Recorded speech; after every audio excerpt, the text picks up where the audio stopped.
Hello students. आज हम ninth standard का दूसरा चैप्टर देखेंगे, कुंडलिया। इसे लिखा है गिरिधर कविराय ने। पहले हम प्रस्तावना देखेंगे। गिरिधर कविराय के जीवन के बारे में अधिक जानकारी उपलब्ध नहीं है। श्री शिव सिंह ने उनका जन्म संवत 1770 दिया है। उनका कविता काल संवत 1800 के उपरांत ही माना जा सकता है। यानी गिरिधर कविराय के बारे में ज़्यादा जानकारी उपलब्ध हमें नहीं मिलती है। गिरिधर कवि ने नीति, वैराग्य और अध्यात्म को ही अपनी कविता का विषय बनाया है। जीवन के व्यावहारिक पक्ष का उनके काव्य में प्रभावशाली वर्णन मिलता है, जिसकी पैठ जनमानस में बहुत गहरी है।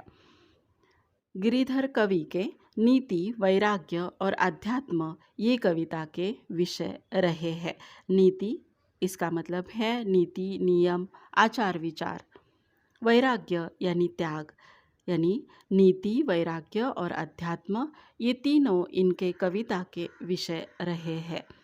जीवन के व्यावहारिक पक्ष को इनके काव्य में प्रभावशाली वर्णन मिलता है, जिसकी पैठ जनमानस में बहुत गहरी है। इसीलिए इनकी नीति संबंधी कुंडलिया जनमानस में बहुत लोकप्रिय है।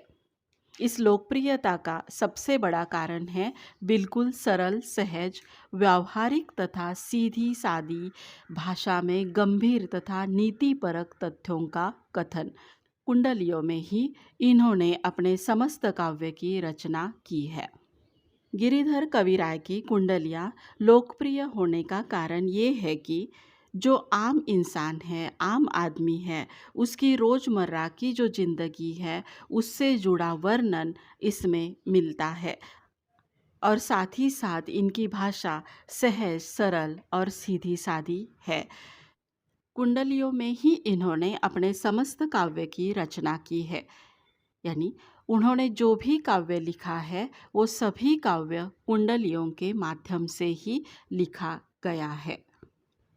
गिरिधर कविराय ग्रंथावली में इनकी 500 से अधिक कुंडलियाँ संकलित है। जो ग्रंथावली है उसमें 500 से अधिक कुंडलियाँ हमें पढ़ने मिलती हैं। अभी हम कुंडलियाँ देखेंगे। लाठी में गुण बहुत है, सदा राखिए संग। गहरी नदी नारी जहाँ, तहाँ बचावे अंग। तहाँ बचावे अंग, झपटी कुत्ता कहे मारे। दुश्मन दावागीर होय तिनहु को झारे। कहे गिरिधर कविराय, सुनो हो धुर के बाठी। सब हथियारन छांडी, हाथ में लीजे लाठी। लाठी में गुण बहुत है, सदा राखिए संग। लाठी यानी लकड़ी। यह लाठी हमारे कौन से काम में आती है, ये कविराय कहते हैं लाठी में गुण बहुत है। गुण बहुत है, कौन कौन से है? तो गहरी नदी नारी जहाँ, तहाँ बचावे अंग। अगर रास्ते में राही चल रहा है, दूसरे गांव जा रहा है, तो हमें पता नहीं होता है कि नदी कितनी गहरी है। या नारी, नारी यानी नाली, नदी नाले का पानी कितना गहरा है ये हमें पता नहीं होता है। तब हम उसके अंदर लाठी रख कर देख सकते हैं ये नदी या नारी हम पार कर सकते हैं या नहीं। इसीलिए हमेशा लाठी साथ में रहना जरूरी है। तहाँ बचावे अंग, झपटी कुत्ता कहे मारे। अगर रास्ते में कुत्ते का सामना करना पड़ता है, कुत्ता झपटता है हमारे ऊपर, तो भी हम उस लाठी का उपयोग करके उसका सामना कर सकते हैं। दुश्मन दावागीर होय तिनहु को झारे। अगर कोई दुश्मन भी हमारे रास्ते में आए, तकलीफ दे हमें, तो भी उससे बचाना है तो लाठी काम आ सकती है। कहे गिरिधर कविराय, सुनो हो धुर के बाठी। सब हथियारन छाड़ी, हाथ में लीजे लाठी। यानी कविराय कहते हैं कि धुर के बाठी, सुनो, सभी लोग सुनो। जो रास्ते पर चलते हो, धूल के रास्ते पर चलते हो, धुर के बाठी, धूल के रास्ते पर चलते हो, सभी लोग सुनो। बाकी सारे हथियार छोड़ दो और बस आपके हाथ में लाठी ले लो। तो सभी जगह सभी संकटों का सामना हम उस लाठी से कर सकते हैं। फिर से एक बार देखते हैं। लाठी में अनेक गुण हैं। बहुत गुण यानी अनेक गुण हैं, इसलिए इसे हमेशा साथ रखिए। लाठी हमारी हमेशा सहायता कर सकती है, ऐसे गिरिधर कविराय हमें बताते हैं। रास्ते में कहाँ नदी नाली आ गई और उसमें कितनी गहराई है, पानी कितना गहरा है, ये अगर हमें पता नहीं है तो हम लाठी की सहायता से वो देख सकते हैं और हम सोच सकते हैं कि इसे हमें पार करना है या नहीं। उसके बाद अगर कुत्ते का या दुश्मन का हमें रास्ते में सामना करना पड़े तो लाठी काम आ सकती है। सब हथियार छोड़कर अगर लाठी हमारे हाथ में है तो बहुत सारे तकलीफ़ों का सामना हम कर सकते हैं, ऐसे गिरिधर कविराय हमें बताते हैं। सेकंड है, कमरी थोरे दाम की बहुते आवे काम, खासा मलमल वाफ्ता उनकर राखे मान। उनकर राखे मान बंद जहाँ आड़े आवे, बकुचा बांधे मोट राती को झारी बिछावे। कहे गिरिधर कविराय मलत है थोरे दमरी, सब दिन राखे साथ बड़ी मर्यादा कमरी। कमरी थोरे दाम की, कमरी इसका मतलब है कंबल। जो काली कंबल होती है वो बहुत कम दाम में हमें मिलते हैं। थोड़े दाम यानी थोड़े ही दाम में, थोड़े ही पैसों में हमें वो मिल जाती है, लेकिन काम बहुत आती है। खासा मलमल वाफ्ता, खासा यानी उत्तम प्रकार का जो कपड़ा होता है, अच्छा कपड़ा जो होता है उसे खासा कहते हैं। मलमल, मलमल भी एक प्रकार का कपड़े का प्रकार है।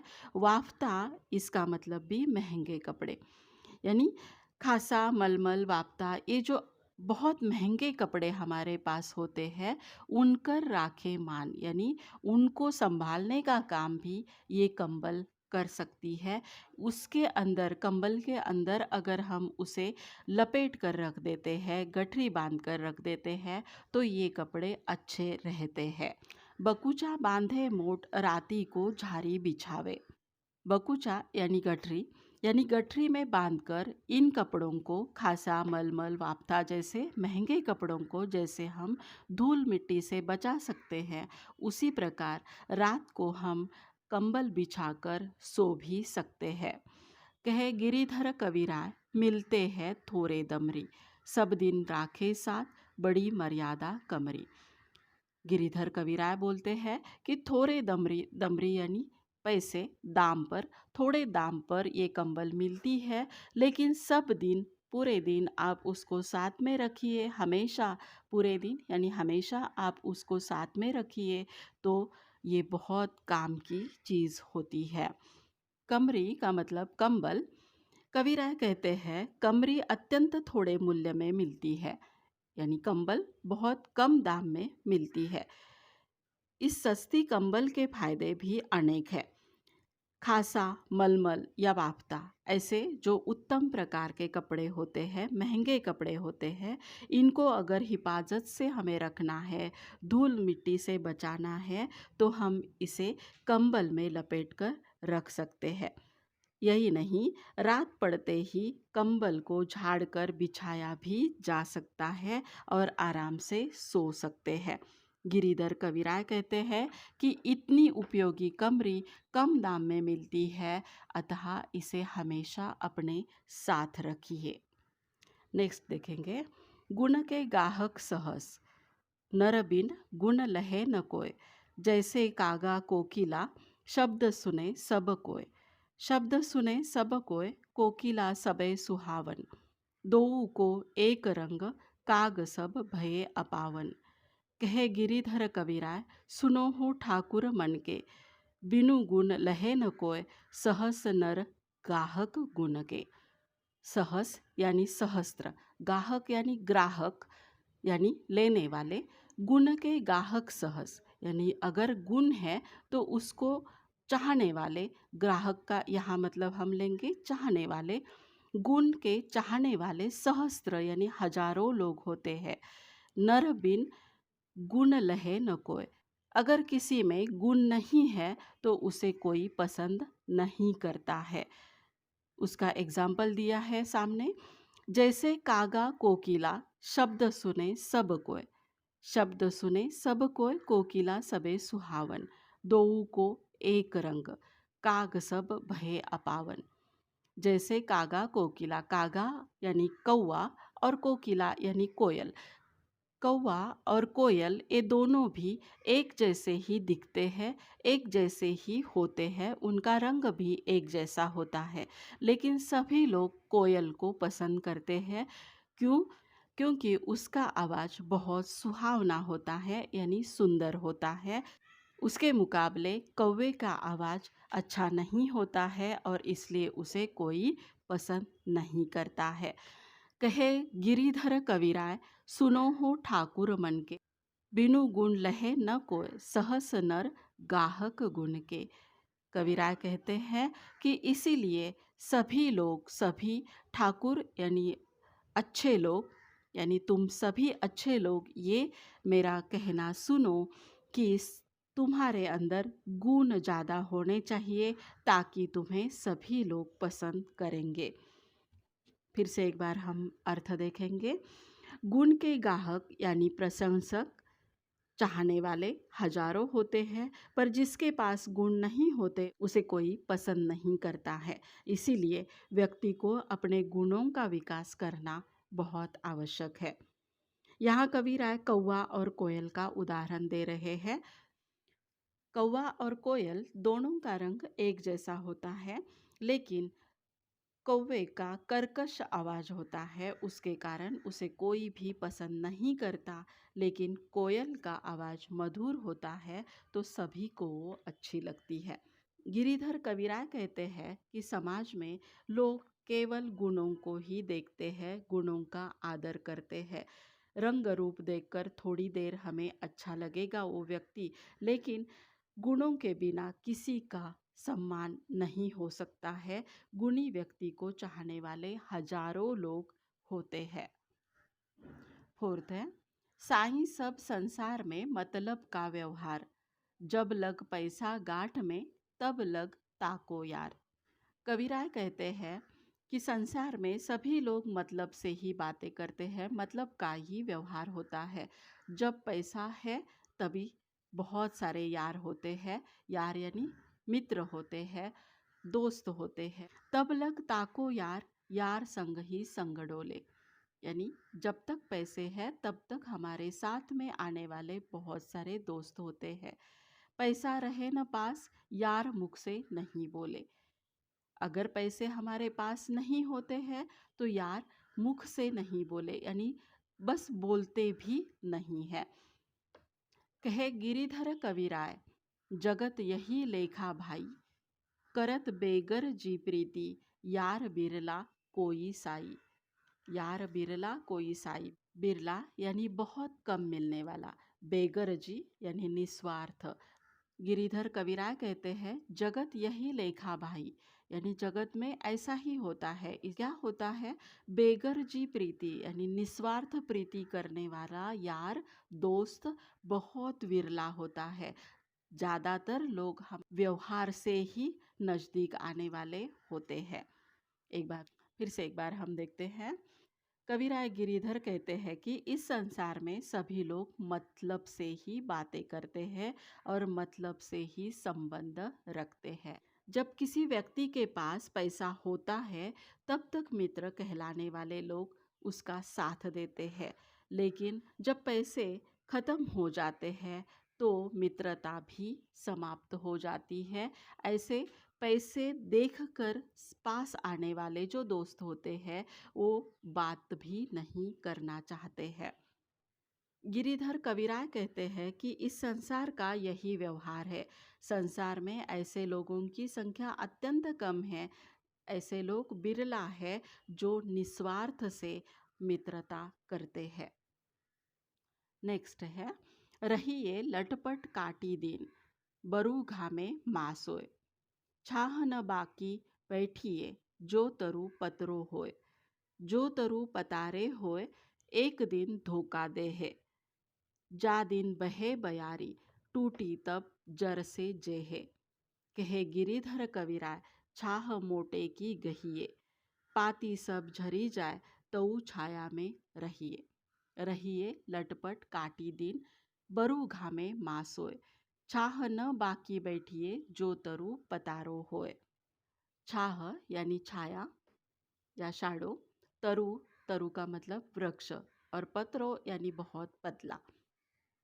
कविराय कहते हैं लटपट काटी दिन यानी कैसे भी दिन काटिए, कैसे भी रहिए, लेकिन कभी भी ऐसे वृक्ष के छाया में मत बैठो जो वृक्ष पतरो यानी पतला कमजोर ऐसे है। जो तरु पतारे होए एक दिन धोखा दे है, यानी जो कमजोर वृक्ष है वो एक दिन धोखा देगा, यानी उसके नीचे आप बैठेंगे और वो हवा में तूफान में गिर जाएगा तो वो धोखा जरूर देगा आपको, वो शाडो नहीं दे सकता है। जा दिन बहे बयारी टूटी तब जर से जेहे। बयारी, बयारी का मतलब हवा। जा दिन बहे बयारी, जिस दिन बहुत हवा आ जाएगी तब वो जरूर टूट जाएगा। कहे गिरिधर कविराय छाह मोटे की गहिए। मोटे वृक्ष के छाया में आप बैठिए। पाती सब झरी जाए तो छाया में रहिए। पत्ते, पाती यानी पत्ते, पत्ते झड़ जाएंगे लेकिन फिर भी वो वृक्ष वैसे का वैसा रहेगा जो आपको छाया दे सकता है। यहाँ पर कविराय को पेड़ के माध्यम से हमें बताना है कि अगर आपको सहारा लेना ही है तो किसी बलवान का ले लीजिए, क्योंकि ऐसा व्यक्ति आपको सुरक्षित रख सकता है। अगर पतला यानी कमजोर व्यक्ति है जो उसका खुद का ही संरक्षण नहीं कर सकता, वो आपका संरक्षण नहीं कर सकता है। इसमें गिरिधर कविराय पेड़ के माध्यम से हमें बताते हैं, हमें सुझाव देते हैं कि अगर हमें सहारा लेना ही पड़ रहा है तो किसी बलवान का लेना चाहिए, ताकि वो हमें सुरक्षित रख सकता है, कमजोर हमें सुरक्षित नहीं रख सकता है। फिर से एक बार हम अर्थ देखेंगे। कविराय कहते हैं कैसे भी दिन काटो, चाहे किसी भी स्थिति में आप रहो, लटपट काटी दिन किसी भी स्थिति में आप रहो, लेकिन कभी भी उस पेड़ की छाया में नहीं बैठना चाहिए जो पतला या कमजोर है। जब भी तेज हवा चलेगी, बहे बयारी, बयारी यानी हवा, जब भी तेज हवा चलेगी, आंधी आएगी तो पतला पेड़ जड़ से उखड़कर गिर जाएगा। टूटी जब जड़ से जेहे, जड़ से वो टूटकर गिर जाएगा। इसलिए हमें मोटे पेड़ का सहारा लेना चाहिए। मोटे पेड़ का यानी बड़े पेड़ का सहारा लेना जरूरी है। आंधी आने पर पेड़ के पत्ते झड़ सकते हैं, परंतु उसका तना, डालियाँ सुरक्षित रहेगी। इसलिए हमेशा हमें मजबूत पेड़ का सहारा लेना चाहिए। पानी बाढ़े नाव में, घर में बाढ़े दाम। दो हाथ उलीचिए, यही सयानो काम। यही सयानो काम, राम को सुमिरन कीजिए। पर स्वार्थ के काज, शीश आगे धर दीजिए। कहे गिरिधर कविराय बड़े न की याही बानी। चलिए चाल सुचाल, राखिए अपना पानी। पानी बाढ़े नाव में, घर में बाढ़े दाम। दो हाथ उलीचिए, यही सयानो काम। यानी पानी, अगर नाव में पानी बढ़ जाता है या घर में दाम यानी पैसे बढ़ जाते हैं तो उसे घर से बाहर निकालना ही सयाना काम है, यानी अच्छा काम है। यही सयानो काम, राम को सुमिरन कीजिए। यही अच्छा काम है, राम का स्मरण कीजिए। सुमिरन कीजिए यानी स्मरण कीजिए। परस्वार्थ के काज, शीश आगे धर दीजिए। परस्वार्थ यानी परोपकार, दूसरों के काम के लिए अगर हमें बलिदान, शीश आगे धर दीजिए यानी हमें बलिदान देना पड़े तो भी हमें पीछे नहीं हटना चाहिए। गिरिधर कविराय कहते हैं कि बड़े न की याही बानी, यानी बड़े लोग हमें यही कहते हैं, चलिए चाल सुचाल, राखिए अपना पानी। पानी, यहाँ पर पानी का मतलब है सम्मान, यानी अच्छे चाल चलकर अच्छे काम करने से अपना सम्मान हम खुद रख सकते हैं। एक बार फिर से इसका मतलब देखते हैं। यहाँ कवि राय परोपकार का महत्व या दान का महत्व हमें समझाना चाहते हैं। मतलब नाव में पानी भर जाएगा तो वह डूब सकती है, उसमें से पानी निकालना ही चाहिए। वैसे ही घर में अगर पैसा है जो ज़रूरत से ज़्यादा है तो उससे परोपकार करना चाहिए, दान देना चाहिए। यही सयानों मतलब बुद्धिमानी का काम है, अच्छा काम है। हमें प्रभु का नाम लेना चाहिए, राम का स्मरण करना चाहिए। परोपकार के लिए हमें बलिदान देना पड़ा, शीश आगे धर दीजिए। हमें बलिदान करना पड़ा तो भी हमें पीछे नहीं हटना चाहिए। गिरिधर कविराय कहते हैं कि बड़े बुजुर्गों ने हमें यही सीख दी है। बड़े न की याही बानी, बड़े बुजुर्ग हमें यही सीख देते हैं कि हमेशा अच्छे ढंग से जीवन जीना चाहिए, सही मार्ग पर चलना चाहिए। उसी से ही हम अपना सम्मान बनाए रख सकते हैं। नेक्स्ट देखते हैं, राजा के दरबार में जये समया पाए, साई तहाँ न बैठिए, जह कोऊ देय उठाए। जह कोऊ देय उठाए, बोल अनबोले रहिए। हंसिए नहीं हहाय, बात पूछे ते कहिए। कहे गिरिधर कविराय, समय सो कीजे काजा। अति आतुर नहीं होए, बहुरी अनखे है राजा। राजा के दरबार में जये समाया पाए। अगर हमें राजा के दरबार में जाना पड़ा, साई तहाँ न बैठे जहे को देय उठाए, तो क्या करना पड़ेगा? हमें वहाँ बैठना पड़ेगा जहाँ से कोई हमें नहीं उठा सकता है। जहाँ को देय उठाए, बोल अनबोले रहिए, हंसिए नहीं हाय, बात पूछे ते कहिए। यानी जहाँ से कोई उठाएगा ऐसी जगह पर हमें बैठना नहीं चाहिए, और बात करते समय बोलते समय भी हमें संयम रखना चाहिए। बात पूछने पर हमें बोलना चाहिए। बात पूछे तो कहिए, यानी किसी ने अगर हमें कुछ पूछा तो ही हमें बोलना चाहिए, और बिना वजह हमें हंसना भी नहीं चाहिए। हंसिए नहीं हाय, यानी अगर ज़रूरत नहीं है तो हमें वहाँ हंसना भी नहीं चाहिए। कहे गिरिधर कविराय, समय सो कीजे काजा। अति आतुर नहीं हो, बहुरी अनखे है राजा। गिरिधर कविराय कहते हैं कि हमारे सारे काम, काजा, काजा का मतलब होता है काम, हमारे सारे काम समय पर हमें करना जरूरी है। अति आतुर नहीं होए, यानी उतावला नहीं होना चाहिए हमें, क्योंकि सभी काम समय आने पर हो जाते हैं। फिर से एक बार हम इसका अर्थ देखते हैं। गिरिधर कविराय राजा के दरबार के नियमों का पालन करने की बात यहाँ कह रहे हैं। कविराय कहते हैं कि राजा के दरबार में अवसर पाकर जाना चाहिए, जैसे समया पाए, यानी जब हमें अवसर मिले तब हमें जाना चाहिए, और वहाँ जाकर ऐसी जगह हमें बैठना चाहिए कि हमें वहाँ से कोई नहीं उठा पाएगा। और बोलते समय भी संयम बरतना चाहिए। आवश्यकता नहीं है तो हंसना नहीं चाहिए, और हमसे कोई बात पूछी जाए तो उसका उत्तर हमें देना चाहिए, क्योंकि यही अच्छा व्यवहार कहलाया जाता है। गिरिधर कविराय कहते हैं कि हमें अपना प्रत्येक काम समय पर करना चाहिए, आतुर होना नहीं चाहिए, उतावला नहीं होना चाहिए, क्योंकि सभी काम समय आने पर हो ही जाते हैं।